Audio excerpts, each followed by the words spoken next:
इस दुनिया में बहुत सारी बातें होती हैं और बहुत सारी परिस्थितियां सामने आती हैं। बहुत सारे लोग आते हैं, अपने विचार देते हैं आपको। बहुत सारी व्यवस्थाएं बदलती रहती हैं। यदि हम इन सब को देखते, सुनते और मानते रहेंगे तो हम एक सही निर्णय पर नहीं पहुंच पाएंगे। बस सोचते ही रह जाएंगे कि ये ठीक है या ये ठीक है, अरे नहीं नहीं ये ठीक है, और बस क्या होगा, सोचते सोचते दिन गुजर जाएगा, सोचते सोचते दिन गुजर जाएगा, ये जहां एक दिन फिर बदल जाएगा, ये जहां एक दिन फिर बदल जाएगा, सोचते सोचते दिन गुजर जाएगा, ये जहां एक दिन फिर बदल जाएगा। संगम से सतयुग फिर आ जाएगा, संगम से फिर सतयुग आ जाएगा, सोचते सोचते दिन गुजर जाएगा, ये जहां एक दिन फिर बदल जाएगा। तो देखिए भाई, आपका ये दिन सोचते हुए तो नहीं बीत जा रहा है, नहीं, आप सब तरफ से बुद्धि हटा दीजिए और विश्वास कीजिए कि वो प्यार का सागर, शांति का सागर, सत्यम शिवम सुंदरम इस धरती पर विगत सैकड़ों वर्षों से आकर बहुत सुंदर देवी दुनिया की स्थापना का कार्य करा रहे हैं। मान लीजिए ये बात, नहीं तो बाद में आपको पछताना पड़ेगा। और उसी के तहत ये मोटिवेशनल मुरली चलवा रहे हैं। आप इसे बहुत गौर से, एक एक शब्द बहुत इत्मीनान से, शांत होकर, एकांत में जाकर, एकाग्र होकर बहुत ध्यान से सुनिए। अगर ज़्यादा डिस्टरबेंस महसूस हो रही है तो अपने कान में वो हेडफोन कहते हैं, ईयरफोन कहते हैं, वो लगा कर सुनिए। लेकिन आपसे विनम्र गुजारिश कर रहा हूँ, करबद्ध प्रार्थना कर रहा हूँ कि ये परमात्मा की वाणी, एक एक शब्द इतनी महत्वपूर्ण है, इतने सुंदर जीवन का निर्माण करने वाली है, जब आप सुनेंगे तब समझ में आएगा। हाँ, अभी हम देख रहे हैं कि लोग छोटे छोटे उपाय करने वाले वीडियो को मिलियन में देख रहे हैं, और देखने के बाद उनको हासिल क्या होता है, जब उसका प्रयोग करते हैं तो कुछ नहीं, तो फिर कमेंट्स में सब उल्टे सीधे कमेंट्स आते हैं, कोई फायदा नहीं है। ये श्रेष्ठ से श्रेष्ठ परमात्मा की जो वाणी है, आप जब सुनेंगे तो मालूम पड़ेगा कि ऐसी वाणी आपने इसके पहले कभी नहीं सुनी, कभी नहीं सुनी। गारंटी है, ये वाणी आपकी जिंदगानी इतनी सुंदर बनाएगी जो आप हतप्रभ रह जाएंगे। ये मुझ आत्मा के अपने कई जन्मों का अनुभव है। ये एक जन्म का अनुभव नहीं सुना रहा हूं मैं, इसके पूर्व भी मैंने ये वाणियां सुनी और फिर से निर्माण करने के लिए फिर एक नए शरीर का सृजन करके मैंने फिर एक जन्म लिया और फिर वही काम कर रहा हूं। अभी भी यदि निर्माण नहीं हुआ तो फिर समय अनुसार इस शरीर को छोड़कर फिर नया शरीर लूंगा और फिर यही काम करूंगा। लेकिन जब तक अपने भारत को, इस भारत की भूमि को स्वर्गिक, सतयुगी, स्वर्णिम भूमि नहीं बना लूंगा, तब तक मैं ये कार्य करता ही रहूंगा, चाहे मुझे इसके लिए कितने भी शरीर बदलने पड़े, कितने भी जन्म लेने पड़े। तो चलिए आज सुनते हैं हम 14 मई 2021 की प्यारे पिता शिव बाबा की वाणी। बाबा कहते, मीठे बच्चे अभी तुम शूद्र घराने से निकल ब्राह्मण घराने में आए हो। शूद्र घराना माना विषय विकारों में पड़ी हुई आत्मा शूद्र कहलाती है, और विषय विकारों से हटने का पुरुषार्थ करने वाली आत्मा जो पूरे ब्रह्मांड को शुद्ध सतो प्रधान बनाने के कार्य में लगती है, वो ब्राह्मण घराना कहलाता है। ठीक है। बाबा कहते हैं कि बाप ने ब्रह्मा मुख से तुम्हें एडॉप्ट किया है। हाँ, जैसे दुनिया में भी पत्नी को मुख से ही अडॉप्ट किया जाता है ना, कि भाई आज से आप मेरी पत्नी हैं, और वो रिश्ता कायम हो जाता है, और उससे एक बहुत सुंदर आगे निर्माण होता है, सारी सृष्टि संचालित होती है।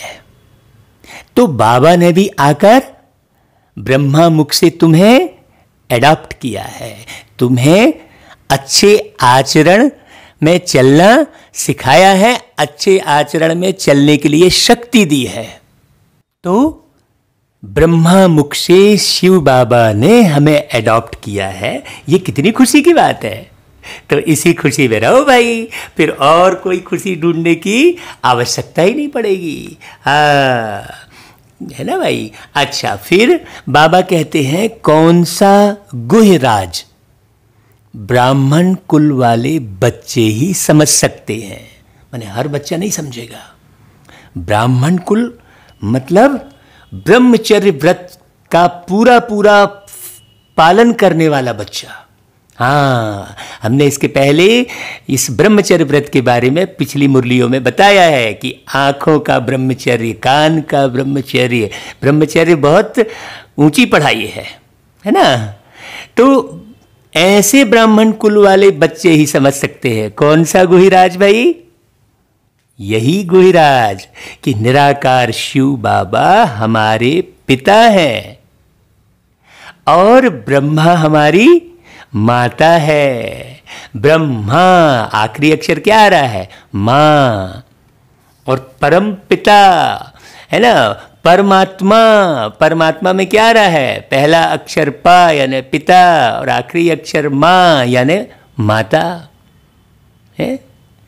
तो वो पिता आकर आखिरी में ब्रह्मा के तन में प्रवेश करके मां भी बनता है ब्रह्मा के द्वारा, है ना, आखिरी में। इसलिए आखिरी में मां है और पहले में पा है। एक एक अक्षर को समझने की जरूरत है भाई। तो आखिरी कब है? ये कलयुग का आखिरी। हाँ, इस दुनिया को बने तो कितने बरस हो गए, है ना भाई। अब उस बरस के काउंटिंग में नहीं जाएं, हम ज्ञान को समझें। नहीं तो कई लोग फिर वो गणित उठा लेते हैं। हाँ भाई, कई बार गणित उठाने से ज्ञान स्पष्ट भी हो जाता है और कई बार गणित उठाने से ज्ञान भटक जाता है। इसलिए हमें बहुत सारे गणित के चक्कर में नहीं पड़ना चाहिए, है ना भाई। तो बाबा कहते हैं निराकार भगवान कैसे मात पिता बंधु सखा बनते हैं, यह गुप्त गुहराज ब्राह्मण कुल के बच्चे ही समझ सकते हैं। ये बातें भी वही बच्चा समझ सकेगा और समझा सकेगा जो प्रति मिलियन सेकंड पवित्र रहता है। सीधी सी बात। बाबा कहते हैं देखो, उसमें भी जो दैवी कुल में ऊंच पद पाने वाले हैं, हाँ, वही यह राज यथार्थ रीति समझेंगे। हाँ, ओम शांति। बच्चे बैठे हैं, समझ रहे हैं कि हमारे बाप दादा आए हुए हैं। बाप तो इकट्ठा हो जाते हैं दादा के साथ, तो कहेंगे बाप दादा आए हैं, है ना। बाप तो अलग से तो उनका शरीर नहीं है। बाप का अर्थात परमात्मा का, परम पिता का। ये बाप शब्द किसके लिए कह रहे हैं? परम पिता के लिए। हाँ, ये जो लौकिक पिता होते हैं वो पिता हैं, तो वह टीचर भी है। बाप दादा के बगैर कुछ तो बता ना सके भाई। निराकार रूप में मुख कहाँ से आया, कैसे बताएंगे? इसलिए साकार मुख चाहिए, बुद्धि चलनी चाहिए। क्यों? क्योंकि यह नई बात है ना, हर किसी को जल्दी से हजम नहीं होगी ये बात। क्यों? क्योंकि बहुतों ने अवतार दिखाया है। अब अगर गहरे से आप सोचेंगे तो शरीर का निर्माण ऐसे आसमान में तो होता नहीं है भाई। शरीर का निर्माण इस प्रकृति के तत्व से बना है। आप खुद ही कहते हो ये शरीर इतने तत्वों से बना है, आप खुद बोलते हो। तो ये शरीर का निर्माण इन तत्वों से मिलकर ही बनेगा ना। आसमान से उस पार तो धरती नहीं है, बहुत बारीक समझने की जरूरत है। आसमान से उस पार सूरज भी नहीं है, आसमान से उस पार मिट्टी भी नहीं है, आसमान से उस पार पानी भी नहीं है, आसमान से उस पार हवा भी नहीं है। तो ये शरीर का निर्माण इन सब तत्वों से हो रहा है, तो ऊपर कैसे शरीर बन जाएगा भाई? तो अवतार कैसे हो जाएगा? सोचने की बात है। तो अगर जो भी शरीर आपको दिख रहा है वो गर्भ से तैयार हुआ है या गर्भ में तैयार नहीं हुआ है, तो इस धरती पर 5 तत्व को, इन तत्वों को मिलाकर तैयार हुआ है। चाहे वो परख नली में कर लो तैयार, लेकिन तैयार तो यहां होगा ना। 5 तत्व तो यहां है ना, आसमान से उस पार तो कोई तत्व नहीं है ना। तो किसी भी देवता का अवतार भगवान का अवतार कह दिए, ये रॉन्ग हो गया ना। हमें स्पष्ट पहले परमात्मा को समझना होगा, तो बुद्धि चलनी चाहिए समझाने के लिए बाबा कह रहे हैं। अज्ञान काल में याद करते हैं सिंगल को, कहेंगे हमारा गुरु फलानी जगह है, उनके शरीर का नाम जानते हैं। अब वो शरीर छोड़ के वो चला गया, फिर कौन गुरु? सोचने की बात है। फिर कौन मार्गदर्शन देंगे? हाँ, क्यों? क्योंकि वो एक आत्मा, जब एक बार शरीर ली है वो आत्मा, तो फिर से उसको शरीर लेने की ही आदत होगी। परमात्मा शरीर अपना नहीं बनाते, तो उनको शरीर अपने निर्माण करने की आदत ही नहीं है, इसलिए वो डायरेक्ट एक पर काया प्रवेश करते हैं। ये सच्चाई समझनी ही होगी आपको। जब तक आप ये सच्चाई नहीं समझेंगे, आप परमात्मा को समझ नहीं पाएंगे। हाँ, तो उन गुरु का तो शरीर का नाम है। हमारा बाबा, हमारी माँ फलानी जगह है, ऐसा कहते हैं। उनका नाम रूप सब कुछ है। मनुष्यों ने फिर साल्ट में लिख दिया है। मनुष्यों ने जो बनाया है उनमें कुछ ना कुछ रॉन्ग है। भल गायन है, तुमेव माता पिता तुम्हें, ऐसा गाते हैं। तो तुमेव माताश्च पिता, यह एक के लिए ही गाया जाता है भाई। तुम ही माता और तुम ही पिता, तो वो एक के लिए है ना गायन। ब्रह्मा के लिए भी नहीं गाया जाता है, उनका नाम रूप बुद्धि में नहीं आता है। न विष्णु का न शंकर का, भाई उनका तो अलग नाम रूप है ना। गाते तो हैं तुम मात पिता हम बालक तेरे, तुम्हारी कृपा से सुख घनेरे, ऐसा कहते हैं। तो भी बुद्धि ऊपर में जाएगी। कृष्ण को याद कोई कर ना सके, याद फिर भी निराकार को ही करेंगे। हाँ, आप कितने भी धर्म उठा लो जाकर, याद निराकार को ही करेंगे भाई। उनकी ही महिमा है। तो वही निराकार बाप समझाते हैं। क्या समझाते हैं भाई? ध्यान से सुनना कि यहां जब भी बैठते हो या यूट्यूब पर आप जब भी मुरली सुनते हो, ये तो लौकिक संबंध से बुद्धि योग निकाल केवल एक पारलौकिक बाप की याद में रहकर ये सुनो। इस समय वो सम्मुख आपको सुना रहे हैं, इस धरती पर आए हुए हैं। भक्ति मार्ग में जो गाते हैं तो आंखें ऊपर करके कहते हैं तुम मात पिता। भाई आज मुस्लिम धर्म में भी हाथ ऊपर करके दुआएं ऊपर ही ओर इशारा करते हैं। गुरु नानक जी ने भी उंगली ऊपर की ओर उठाई, ईसा मसीह जी ने भी उंगली ऊपर की ओर इशारा करके कहा God is light. Guru Nanak ji ने भी कहा ऊपर की ओर उंगली इशारा करके एक ओंकार सतनाम, है ना। तो हे भगवान कहे याद करते हैं। भगवान जब कहते हैं तो शिवलिंग को भी याद नहीं करते। करते हैं क्या कोई? नहीं करते। अभी बड़ी गहरी बात समझने की है। तोते मिसल ऐसे ही गाते रहते हैं। लक्ष्मी नारायण के लिए भी ऐसे नहीं कह सकते, भाई ये तो महाराजा महारानी है। उनका बच्चा ही माता पिता कहेंगे लक्ष्मी नारायण को, तुम थोड़ी कहोगे। अब मेरे माता पिता को आप थोड़ी कहोगे माता पिता। लक्ष्मी नारायण साकार शरीर दिखाई दे रहा है, तो उनके बच्चे भी होंगे, लेकिन किसी को पता ही नहीं है। बंधु भी नहीं कहेंगे उनको। भक्त लोग गाते हैं पतित पावन, परंतु यह बुद्धि में नहीं आता कि शिवलिंग होगा। ऐसे ही सिर्फ कह देते हैं हे भगवान। हे भगवान किसने कहा और किसको कहा मालूम ही नहीं।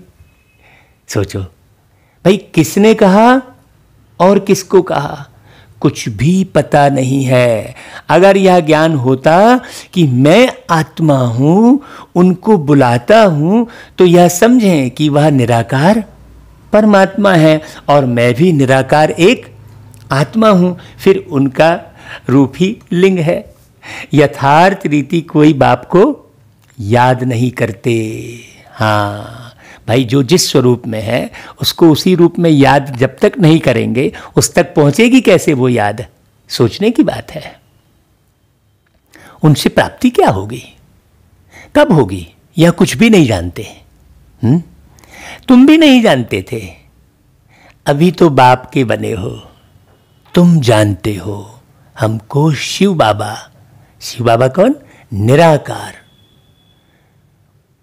शिव बाबा ने ब्रह्मा द्वारा हमें अपना बच्चा बनाया है।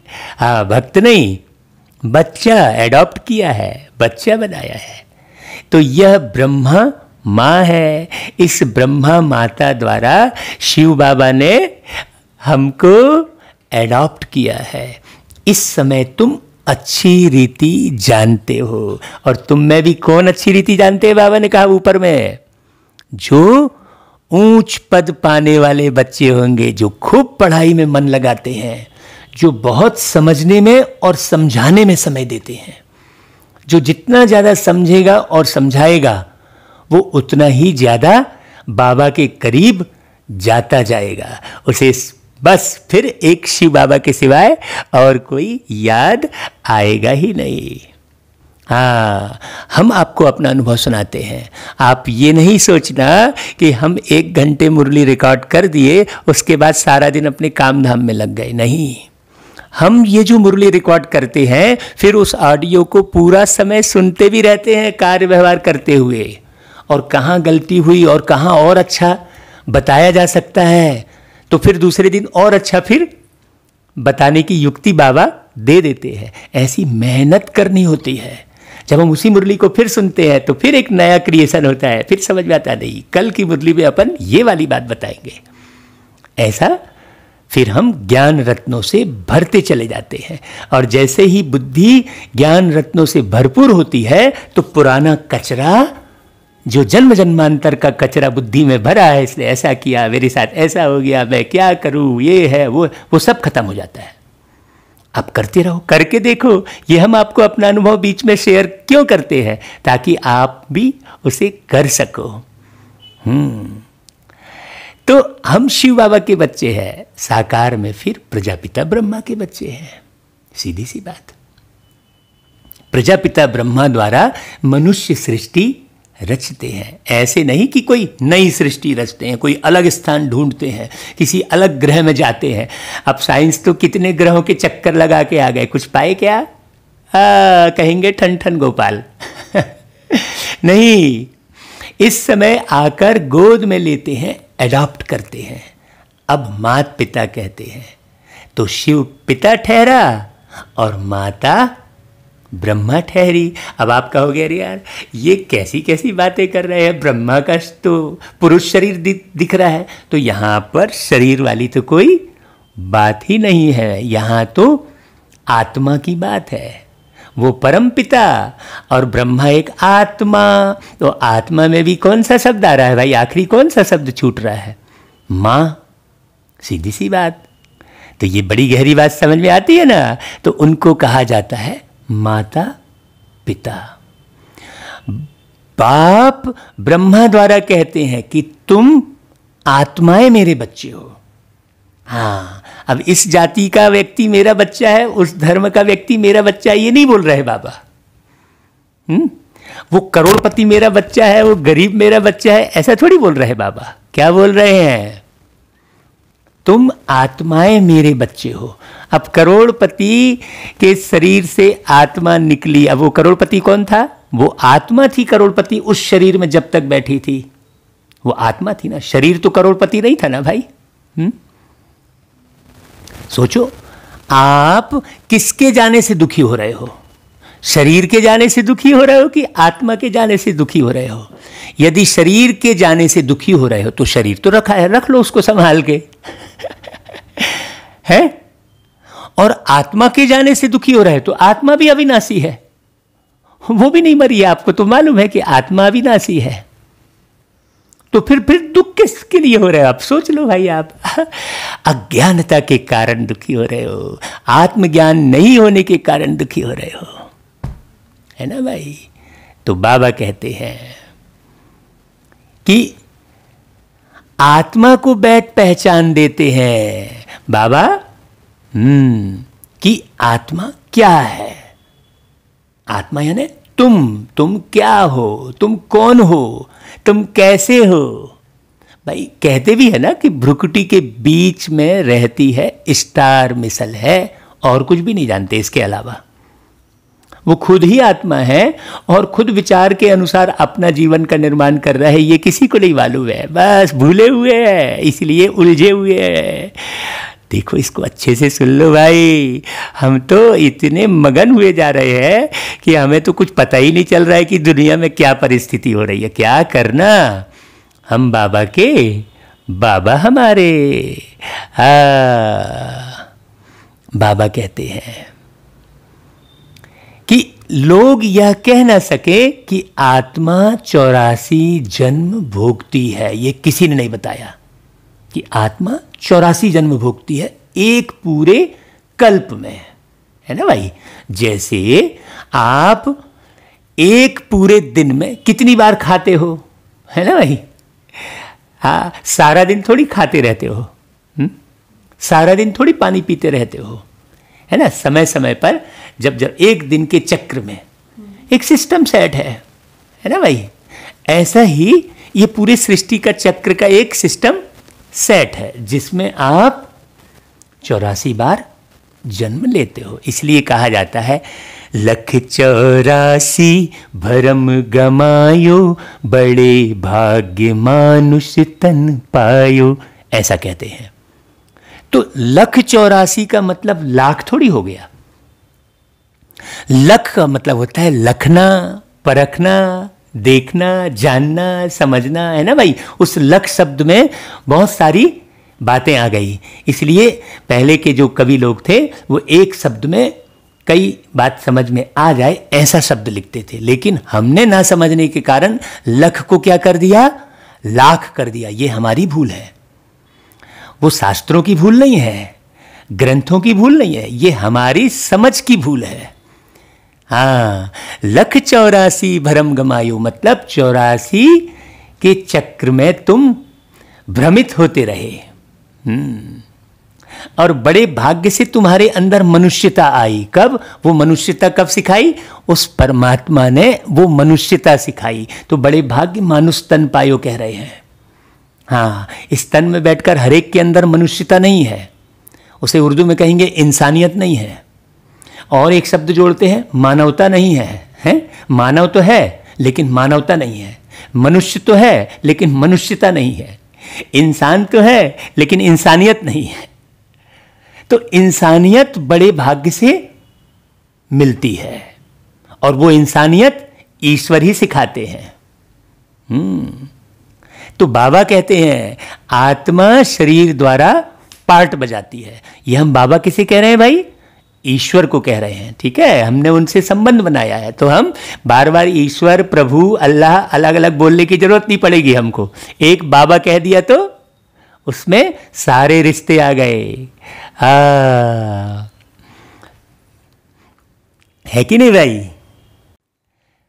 तो बाबा आकर राजयोग सिखाते हैं।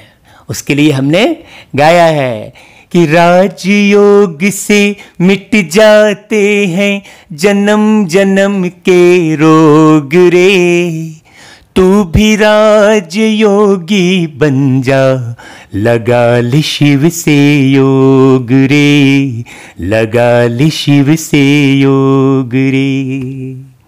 राजयोग ये सहज योग है, मन को करता शांत है, सारे रिश्ते नाते झूठे, जग ये बड़ा अशांत है। झूठी दुनिया में पड़ते हैं, झूठी दुनिया में पड़ते हैं, क्यों सारे ये लोग रे, तू भी राज योगी बन जा, लगा ले शिव से योग रे, लगा ले शिव से योग रे।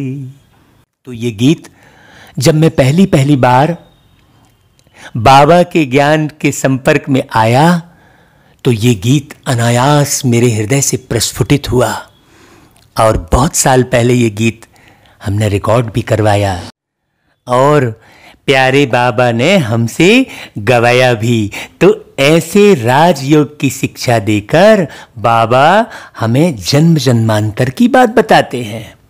बाबा कहते हैं आत्मा शरीर द्वारा पार्ट बजाती है। आत्मा अर्थात आप शरीर द्वारा पार्ट बजा रहे हैं। इसे थोड़ा पक्के से समझ लीजिए, अच्छे से। भिन्न भिन्न नाम रूप देश काल से आप आत्मा एक शरीर छोड़ते हैं तो सारा परिवार ही बदल जाता है। कोई अडॉप्ट करते हैं तो परिवार ही बदल जाता है ना। माता पिता जिससे जन्म लिया उनको भी जानते हैं, ठीक। फिर जो अडॉप्ट करते हैं उनके घर का बन जाते हैं, है ना भाई। यहां तुम शूद्र घराने से निकल अब ब्राह्मण घराने में आए हो। शूद्र घराना मतलब विषय विकारों में पड़े थे। हाँ, आप उल्टा सुल्टा मत समझ लेना भाई, बाबा बहुत बारीकी बात बताते हैं। तो बाबा ने अर्थात शिव बाबा ने, परमात्मा ने ब्रह्मा तन से तुमको एडॉप्ट किया। तुमको माना किसको? तुम आत्मा को। शरीर तो तुम्हारा वही है। हाँ, तुम तो ब्राह्मण कुल में आ गए। यह बातें शास्त्रों में नहीं लिखी जा सकती, यह समझाया जाता है। लिखने से कोई समझते नहीं है, जब प्रैक्टिकल में होता है तो मालूम पड़ता है। हाँ, अभी तुम बच्चे ही जानते हो हम परम पिता परमात्मा की संतान बने हैं। यह हो गई माँ। ब्रह्मा को प्रजापिता ही कहते हैं। इस द्वारा तुम बच्चों को अडॉप्ट करता हूं। यह कितनी गुप्त बातें हैं। दुनिया में ब्रह्मा को प्रजापिता कहते हैं। लेकिन बाबा ने आके क्या बताया कि ये आत्मा तुम्हारी अब माँ हो गई। सीधी सी बात है। सिवाय सम्मुख के कोई समझ न सके, जब तक सम्मुख में अनुभव ना करे। समझेंगे भी वह जो इस ब्राह्मण कुल के होंगे। दैवी कुल में ऊंच पद पाने वाले होंगे। उस ब्राह्मण कुल में भी जो दैवी कुल में ऊंच पद पाने वाले होंगे, उन्हें ही ये नशा चढ़ेगा, उन्हें ही पक्का होगा। नहीं तो बहुत लोग ऐसे मुंडी हिला हिला के सुनते रहेंगे, हाँ ये तो अच्छा है, लेकिन करेंगे कुछ नहीं। हाँ, हमको तो भाई पूरा देश विदेश अनेकों हजारों स्थानों पर बाबा ने घुमाया और दिखाया। तो भाई हाँ हाँ कहने वाले तो भक्ति मार्ग में भी ढेर हैं। सत महाराज कह के तम्बाकू फूकते रहेंगे और बस एक तरफ तम्बाकू खाते रहेंगे और दूसरी तरफ सत महाराज करते रहेंगे, और सुनना समझना कुछ है ही नहीं। हाँ, भजन सुन लिए, ताली बजा लिए, महाराज की जय जयकार कर दिए, हो गया बस। बाकी निर्माण क्या करना है, बदलना क्या है, ये पता ही नहीं है। तो इसलिए बाबा कहते हैं नए किसकी बुद्धि में यह बातें बैठेंगी नहीं, ना बुद्धि में बैठेगा और ना किसको समझा सकेंगे। हाँ, तुम्हारे में भी नंबरवार पुरुषार्थ अनुसार है जिनकी बुद्धि में एक्यूरेट बैठता है। नहीं तो ये क्यों सुना रहा है, वो क्यों सुना रहा है, कहाँ से सुना रहा है, इसको किसने बोल दिया सुनाने के लिए, इसी चक्कर में पड़े रहेंगे। हैं बारीक बात जो समझेगा तो बाबा कहते हैं जो बुद्धि में बिठाएगा वो सुनाए बगैर रह ही नहीं सकता, है ना भाई। जो खजाना पाया हुआ रहेगा वो लुटाए बगैर रह नहीं सकता। हाँ, आप किसी बहुत बड़े जो है माने प्रसिद्ध व्यक्ति से आप मिल लेते हो, हैं, तो आप बताए बगैर रहते हो क्या? उसके साथ फोटो खिंचाते हो, जगह जगह बताते हो, है। तो हम शिव बाबा से मिल लिए तो कैसे बताए बगैर रहे भाई? अब कोई कुछ भी बोले, है ना भाई। गाया जाता है तुम्हें व माता पिता तुम्हें व, याद किया जाता है शिव बाबा को। फिर कहते हैं तुम मात पिता, एक बाप फिर मात पिता कैसे? सोचने की बात है। तो कभी ना कभी उसने धरती पर आकर, है ना, माँ को अडॉप्ट किया होगा ना भाई। एक बाप फिर मात पिता कैसे, यह बातें और कोई समझा ना सके। जैसे शास्त्रों में व्यास जी ने जो लिखा है तो मनुष्यों ने क्या किया है वही कंठ कर लिया है। वैसे तुमको भी कहेंगे, तुमको कोई ने बताया है, तुमने कंठ कर दिया है, ऐसा बोल देंगे वो तुम्हारे लिए भी। नए मनुष्य के लिए समझना बड़ा मुश्किल है। हाँ, यहाँ रहने वाले भी कोई किसको इतना भी नहीं समझा सकते हैं। जो बाबा के सम्मुख बैठे हैं, जो साथ में रह रहे हैं, वो भी नहीं समझा सकते हैं। देखो बाबा स्पष्ट कह रहे हैं, तो ये बड़ा गहरा पुरुषार्थ है। तुम आत्मा हो, तुम्हारे बाप परम पिता परमात्मा है। ये बिल्कुल एक्यूरेट है ना भाई, कि तुम्हारे बाप कौन है? परम पिता परमात्मा। बाकी तो टेम्परेरी है ना, वो तो बाप बदलते चले जाएंगे। फिर ये बात कोई समझता ही नहीं है। वह बेहद के बाप ही बेहद का वर्षा देते हैं। वर्षा दिया था, फिर पुनर्जन्म लेते लेते 84 जन्म पूरे हुए और पूरा वर्षा गंवा दिया। अब बाप फिर से वर्षा देने आए हैं। यह किसको समझाना कितना सहज है। तो माता पिता किसको कहा जाता है भाई? विचार की बात है ना।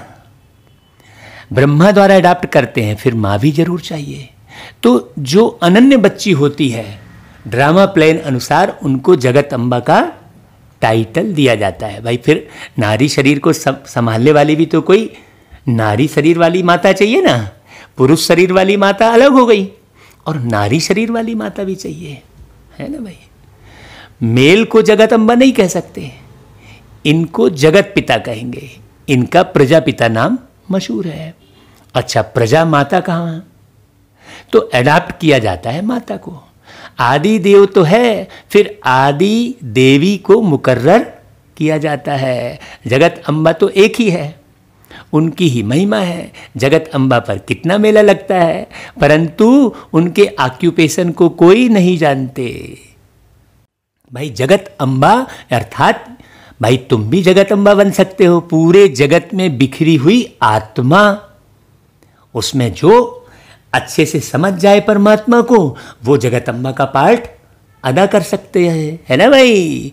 हाँ, कलकत्ते में काली का मंदिर है, बॉम्बे में जगत अम्बा का मंदिर है, शक्ल अलग अलग है। देखो स्पष्ट कर रहे हैं बाबा। जगत अम्बा है कौन, यह कोई नहीं जानते। उनको भी भगवती कहते हैं। अब जगत अम्बा को भगवती नहीं कह सकते, वह तो ब्राह्मणी है। कहते भी है तू ब्रह्माणी रुद्राणी ज्ञान ज्ञानेश्वरी है। उनको बाप ने उनको बाप से ज्ञान मिला है। रुद्राणी कहते हैं, मतलब रुद्र अर्थात शिव, शिव के ज्ञान को धारण करने वाली। ब्रह्माणी मतलब ब्रह्मा के मुख से, तो कहते भी तो हैं लेकिन लोग समझते नहीं है भाई। तो बाबा कहते देखो तुम सब जगत अम्बा के बच्चे हो, ज्ञान सुनकर फिर सुनाते हो, तुम्हारा धंधा ही यह हुआ। अब हम बचपन में वो सरस्वती जी का मंत्र पढ़ा करते थे छोटेपन में, तो उस समय नहीं मालूम पड़ता था कि अरे वाह ऐसी जगत अम्बा सरस्वती हमें मिलने भी वाली है, और हमें मिल गई साकार में एकदम। हम गाते थे, शुक्लाम ब्रह्म विचार सार परमामाद्यम जगत व्यापनिम वीणा पुस्तकम धारिणीम अभयदाम जाग्याम कारोपहम, ऐसा करके मंत्र गाते थे।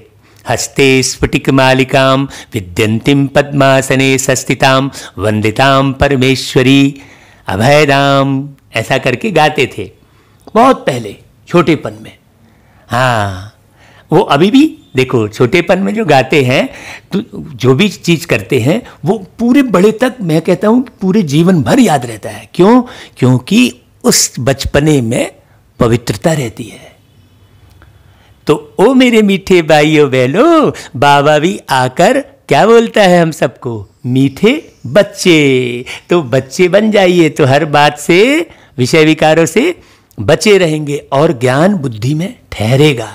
जैसे बचपन में हमने वो श्लोक गाया था, आज तक भी याद है और मुझे लगता है कि मैं पूरे बुढ़ापे तक भी उसको नहीं भूलूंगा। ऐसे कई प्रकार की बचपन में साधना करते थे। हाँ, वो हनुमान चालीसा पढ़ते थे तो सुंदरकांड पढ़ते थे, तो अभी भी हनुमान चालीसा पूरा याद है। अभी आप कहेंगे अभी पूरा हम हनुमान चालीसा भी सुना सकते हैं, अब जबकि कितने साल हो गए उसको नहीं पढ़ते। अभी तो उस हनुमान जी का अर्थ मालूम पड़ गया, वो चालीसा के एक एक चौपाई का अर्थ मालूम पड़ गया, तो अब उस अर्थ में टिक गए, है ना भाई। पढ़े और पढ़कर अर्थ में टिकना ज़्यादा बेटर है ना भाई। उस पढ़ाई के अर्थ को समझकर चालीसा पढ़े, चालीसा पढ़ो कहते हैं ना, और पढ़े और उसका अर्थ नहीं समझे तो बताइए, केवल चालीसा पढ़ लिए लेकिन अर्थ नहीं समझे तो फायदा थोड़ी होना है। तो यहाँ पर भी पढ़ाई है जिसे हमें अर्थ सहित समझना है। तो यहाँ की पढ़ाई प्यारे बाबा पढ़ाते हैं, तुमको ईश्वर पढ़ाते हैं, कोई मनुष्य नहीं पढ़ाते हैं। या ब्रह्मा भी तो मनुष्य है ना, जगदम्बा भी मनुष्य है ना भाई, वो भी मानवीय देह है। सीधी सी बात, मनुष्य कोई को भी पावन बना नहीं सकते। मनुष्यों की बुद्धि इतनी डल हो गई है जो कुछ भी समझते नहीं है। पतित पावन तो एक ही बाप है, यानी परमात्मा है, और वो परमात्मा कौन? शिव है। हाँ, ब्रह्म देवाय नमः, विष्णु देवाय नमः, शंकर देवाय नमः और शिव परमात्माय नमः, ऐसा कहते हैं ना। तो वह आते ही है पतितों को पावन बनाने। यह सारी दुनिया तमो प्रधान है, सब पतित है। नई दुनिया पावन और पुरानी दुनिया पतित। पुरानी दुनिया में है नरकवासी और नई दुनिया में है स्वर्गवासी। बुद्धि भी कहती है सतयुग में सिर्फ भारतवासी देवी देवताएं होंगे और कोई नहीं थे। अभी तुम बच्चों को यह ज्ञान मिला है, नई दुनिया में पहले सूर्यवंशी देवता थे, फिर चंद्रवंशी हुए तो सूर्यवंशी पास्ट हो गए, चंद्रवंशी के बाद फिर वैश्यवंशी, इस तरह आते हैं। तो बरोबर लक्ष्मी नारायण का राज्य था ना भाई। अच्छा, उनके आगे क्या था? लक्ष्मी नारायण के आगे, या कोई समझ न सके, लक्ष्मी नारायण के आगे यही संगम युग था भाई, जहां हम बैठे हैं अभी। जिस युग में तुम बच्चों को बाप ने चक्र का राज समझाया है, ऐसा राज तो किसी ने आज तक नहीं समझाया। द्वापर में है वैश्यवंशी, कलयुग में होते हैं शूद्रवंशी पूरे के पूरे। अब समझ जाओ वंश का मतलब। हाँ, अभी तुम जानते हो हम ब्राह्मण बने हैं, तुमको बाप ने अपना बनाया है, अर्थात शूद्र धर्म से देवता धर्म में ट्रांसफर करने के लिए ब्राह्मण बनाया है ना भाई। अब सूर्यवंशी चंद्रवंशी तो है नहीं, न लक्ष्मी नारायण का राज्य है, न राम राज्य है। अब है कलयुग का अंत। अब समझ जाओ अच्छे से। अब कलयुगी संस्कार छोड़ दो पूरी तरह से, अंत कहने का मतलब अब छोड़ दो, भूल जाओ उसको। कलयुग के बाद जरूर सतयुग आएगा।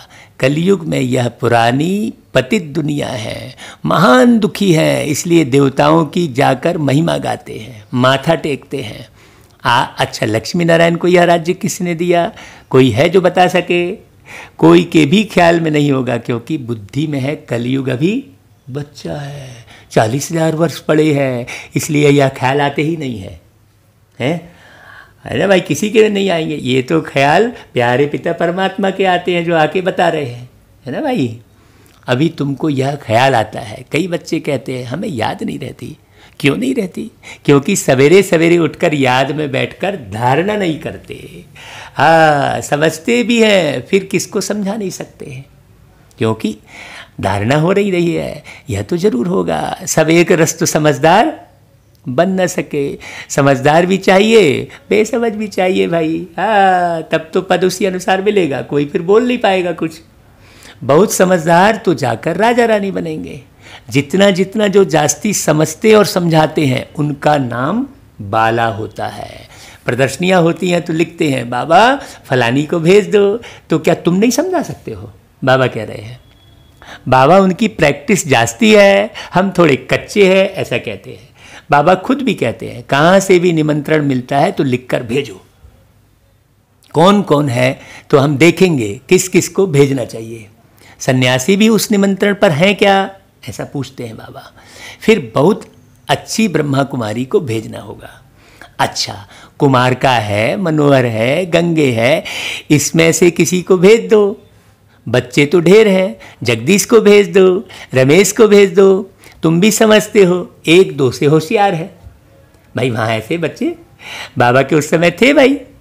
हाँ, अभी तो सब शरीर छोड़ दिए भाई हैं, तो अब फिर नए तैयार करने पड़ेंगे ना। ये तो मुरली पहले की चल रही है, तो आप बच्चों में से कोई दादी कुमार का अर्थात प्रकाशमणि बन जाए भाई। अभी कोई मनोहर दादी बन जाए, कोई गंगे दादी बन जाए भाई। अभी भी तो बच्चे ढेर हैं, है ना। अभी भी उन्हीं बाबा की मुरली चल रही है ना भाई। अभी भी कोई हमारे रमेश भाई के जैसे बन जाए, कोई जगदीश भाई के जैसे बन जाए। तो बाबा कहते हैं तुम भी समझते हो, एक दो से होशियार हैं। जैसे जज मजिस्ट्रेट होते हैं, एक दो से होशियार होते हैं। गवर्नमेंट जानती है एक दो से होशियार है, मजिस्ट्रेट में भी, है ना भाई। गवर्नमेंट जानती है, वैसे ही यहाँ ईश्वरी गवर्नमेंट जान रही है ना भाई। वो है मानवी सरकार और ये है शिव बाबा ईश्वरी सरकार। तब तो केस एक दो से ऊपर जाते हैं, फिर हाई कोर्ट में जाओ, फिर उनसे ऊपर है सुप्रीम कोर्ट में जाओ, उसने भी जजमेंट ठीक न दी तो फिर उससे ऊपर जाएंगे। इनके ऊपर तुम रहम करो। अब यह सब बातें यहाँ होती हैं। अब बाबा बड़ी गहरी बातें बता रहे हैं यहाँ कि भाई तुमको किसी से समझ में नहीं आया तो उससे ऊपर जाओ, उनसे समझ नहीं आया और उससे ऊपर जाओ, तो सबसे ऊपर कौन है भाई? शिव बाबा। तो हमको बुद्धि किधर लगा ली है? शिव बाबा से। और बनना हमको दादी प्रकाशमणि जैसा बन जाओ, ब्रह्मा बाप समान बन जाओ, है ना भाई। तो सतयुग त्रेता में ये सब बातें होती नहीं, क्योंकि वहाँ ऐसी जरूरत ही नहीं है भाई। फिर द्वापर में राजा रानी का राज्य होता है, वहाँ तो महाराजा महारानी ही केस संभालते हैं। केस होंगे भी थोड़े द्वापर में। अभी तो तमो प्रधान पतित है ना, तो जमाने भर के केस लंबित रहते हैं। तो बादशाह के पास केस आएगा तो थोड़ी सजा दे देते हैं, कड़ी भूल होगी तो कड़ी सजा देंगे। यहाँ तो कितने जज वकील ढेर हैं, इतना कारोबार में फर्क है। सतयुग में क्या होता है या किसको पता ही नहीं। अब बाप ने समझाया है, कोई से भी पूछो, क्यों भाई इन लक्ष्मी नारायण को जानते हो? जैसे बिरला है, बहुत मंदिर बनाते रहते हैं, तो कोई अच्छा बच्चा हो उनको चिट्ठी लिखे हैं। हाँ, अभी हम कल परसों ही कह रहे थे कि भाई जाओ, जाकर जो है रतन टाटा जी से मिलो, है ना। कल ही हम बोल रहे थे, ऐसे ही बाबा कह रहे हैं कोई बच्चा हो होशियार जो ऐसे बड़े लोगों से जाकर मिले, तो समझाएं। जिन्होंने लक्ष्मी नारायण के मंदिर बनाए हैं तो उनको जाकर बताएं इन्हों को यह राजधानी कैसे मिली, जबकि सतयुग से पहले कलयुग था। कलयुग में तो कुछ है नहीं। देवताओं ने तो कोई से लड़ाई की नहीं होगी। लड़ाई से कोई विश्व के मालिक बन नहीं सकते। विश्व के मालिक जो थे उन्हों के यह लक्ष्मी नारायण के चित्र रखे हुए हैं। अभी तो है कलयुग। अब ये भाई योग बल से वाली मुरली और पहले चली है, आप उसे पढ़िएगा। हाँ, है ना, बाहुबल से विश्व का मालिक नहीं बन सकते, उसकी डिटेल पूरी पहले की मुरली में सुनाए हैं। तो बाबा कहते हैं यहाँ लड़ाई चलती है हथियारों की। बाप ने समझाया है क्रिश्चियन धर्म वाले ही आपस में मिल जाएं, आपस में प्रीत रखें तो विश्व के मालिक बन सकते हैं, परंतु विश्व के मालिक तो लक्ष्मी नारायण ही बनते हैं। बुद्धि कहती है यह आपस में मिल जाए तो मालिक बन सकते हैं, परंतु सतयुग में किंग क्वीन तो कोई बन न सके। हाँ, ड्रामा ही ऐसा बना हुआ है।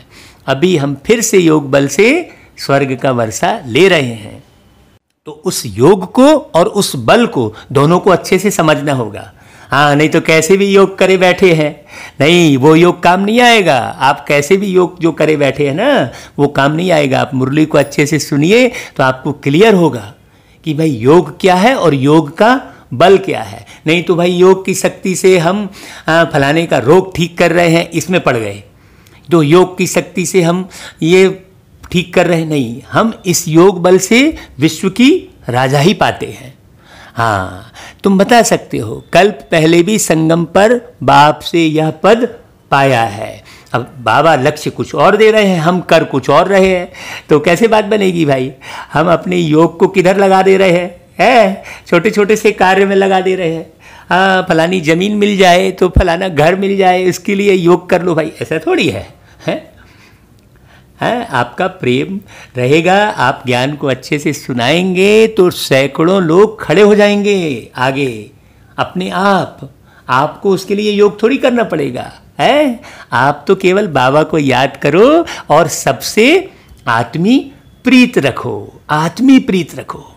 हाँ, बाबा कहते हैं भाई कल पहले भी संगम पर बाप से पद पाया है, 84 जन्म पूरे हुए, अब फिर से वर्षा ले रहे हैं। अच्छा भाई, बाबा फिर याद प्यार देते हैं, गुड मॉर्निंग करते हैं, नमस्ते करते हैं। हम बच्चे भी बाबा को याद प्यार देते हैं, गुड मॉर्निंग करते हैं, नमस्ते करते हैं। अच्छा भाई, फिर धारण करने के लिए मुख्य सार, पहली पॉइंट, स्वयं में किन्हीं भी बातों को धारण करने और दूसरों को कराने के लिए सवेरे सवेरे उठकर बाप की याद में बैठना है, अच्छे से बैठकर समझना है। तब फिर आप स्वयं में भी धारण कर सकते हैं और दूसरों को भी करा सकते हैं। नहीं तो हमने शुरू में वो गीत सुनाया ना भाई, सोचते सोचते दिन गुजर जाएगा, ये जहां एक दिन फिर बदल जाएगा। ये सुना है ना भाई सवेरे, मैंने पहले शुरू करते समय। हाँ, तो अभी हम दूसरी पॉइंट बताकर दूसरा गीत सुनाते हैं कि समय मिला है साधना का, कर लो साधना। समय मिला है साधना का, कर लो साधना। भाई अभी आपको समय मिला है साधना करने का, अभी तो कहीं इधर उधर जाना आना नहीं है, अभी तो बहुत सुंदर अवसर मिला है, तो खूब बाबा को याद कर लो। तो बाबा कहते हैं जो सवेरे सवेरे उठकर याद करेंगे वही अच्छे से धारण कर सकेंगे और दूसरों को करा सकेंगे। जो समझा है उसे दूसरों को समझाने की प्रैक्टिस करनी है, बाबा कह रहे हैं। ऐसा नहीं हाँ हमने समझ लिया। आपने समझ लिया ये कब माना जाएगा, जब आप उसी समझ को एक्यूरेट दूसरे को भी बढ़िया से समझा सकेंगे। ठीक है ना भाई। दूसरी पॉइंट, लौकिक संबंधों से बुद्धि योग निकाल, एक पारलौकिक बाप को याद करना है। देखो 2 पॉइंट हो गई। एक तो अमृत वेले उठना है भाई, धारण कब होगी बातें, ये बारीक बात सुनो बार बार और समझो अच्छे से कि भाई लौकिक संबंधों में बुद्धि योग तो नहीं लगा है। अरे उसको कैसे मनाए, उससे कैसे हिसाब किताब चुकतू करे, बस बुद्धि वहीं लगी है। हाँ, वो कोई रूठ तो नहीं गया होगा, ये सब नहीं। अरे ये सब छोड़ो और पारलौकिक बाप को याद करो। बाप से जो ज्ञान मिला है वह सुनकर सबको सुनाना है, यही तुम्हारा धंधा है। हाँ, मैं व्यापारी हूँ ज्ञान रतन का, प्रेम नगर है धाम, ले लो बाबा का ज्ञान, शिव बाबा का ज्ञान। ऐसा है, ये से भी गीत बनाया बाबा ने। देखो, सोना चांदी कुछ नहीं लेता, मालूम मुफ्त में देता, सोना चांदी कुछ नहीं लेता, मालूम मुफ्त में देता। बांटता राजू कुछ नहीं भाई, मोल तोल कछु नाही। बांटता राजू कुछ नहीं भाई, मोल तोल कछु नाही। कर लो सौदा सत्संगत का, कर लो सौदा सत्संगत का, कौड़ी लगे नहीं दाम। ले लो बाबा का ज्ञान, शिव बाबा का ज्ञान। मैं व्यापारी हूँ ज्ञान रतन का, प्रेम नगर है धाम। तो भाई ये तो हमारा धंधा है भाई, है ना भाई। अच्छा, अभी बाबा देखो वरदान लुटा रहे हैं। अपनी संपूर्ण स्टेज द्वारा सर्व प्रकार की अधीनता समाप्त करने वाले प्रकृति जीत भव। हाँ, जब आप अपनी संपूर्ण स्टेज पर स्थित होंगे तो प्रकृति पर भी विजय अर्थात अधिकार का अनुभव होगा। फिर ये प्रकृति के सरकमस्टांस आपको हैरान नहीं करेंगे, क्योंकि प्रकृति का परिवर्तन तो होना ही है। और जब जब परिवर्तन होता है तब तब कुछ ना कुछ तो कष्ट सहना ही पड़ता है। जब आप आग में खाना बनाते हो तो धुआं सहना पड़ता है कि नहीं है, गरम भाप सहनी पड़ती है ना, है ना भाई। तो कभी मिर्ची तीखा ठसका सहना पड़ता है ना। तो ऐसे परिवर्तन में कुछ ना कुछ तो सहना पड़ेगा, लेकिन संपूर्ण स्टेज में स्थित होंगे तो अधिकार अनुभव होगा, विजय का अनुभव होगा। संपूर्ण स्टेज में किसी भी प्रकार की अधीनता नहीं रहती है। जब आप भोजन बनाते हैं तो चुपचाप सहते रहते हैं, है ना। अरे यार ये धुआं क्यों निकल रहा है, अरे ये भाप क्यों निकल रही है, ऐसा नहीं बोलते हैं। चुपचाप भोजन बनाते रहते हैं, उसके अधीन नहीं होते हैं, है ना भाई। हाँ, ऐसा ही बाबा कहते हैं। ऐसी संपूर्ण स्टेज बनाने के लिए 3 बातें साथ साथ चाहिए। अभी बहुत ध्यान से सुनना। पहली पॉइंट, रूहानियत, माने आत्मीयता होनी चाहिए। रूहानियत मतलब हर एक के प्रति आत्म भाव, ये मेरा भाई है। हाँ, किसी से चिढ़ना नहीं, किसी से कुड़ना नहीं, किसी से किनारा नहीं करना, है ना भाई। पहली पॉइंट रूहानियत, ओके। दूसरी पॉइंट रुहाब। हाँ, वो रूहानी नशा रहे, हमको रुहाब रहे, हमको प्यारा बाबा मिला है। हाँ, और तीसरा रहम दिल का गुण। रूहानियत, रुहाब और रहम दिल, जब यह तीनों बातें प्रत्यक्ष रूप में, केवल पढ़ाई में नहीं, हाँ, प्रत्यक्ष रूप में, स्थिति में, हमारी स्थिति में, चेहरे व कर्म में दिखाई दें, तब कहेंगे अधिकारी व प्रकृति जीत आत्मा। नहीं तो ऐसे समझाने वाले तो दुनिया में ढेर बैठे हैं, है कि नहीं भाई। अच्छा भाई, आगे फिर स्लोगन सुनते हैं। श्री मत की लगाम मजबूत है तो मन रूपी घोड़ा भाग नहीं सकता, है ना भाई। श्री मत अर्थात श्रेष्ठ मत, मत यानी विचार, और श्रेष्ठ विचार किनके हैं, शिव बाबा के। उन विचारों को सुनो।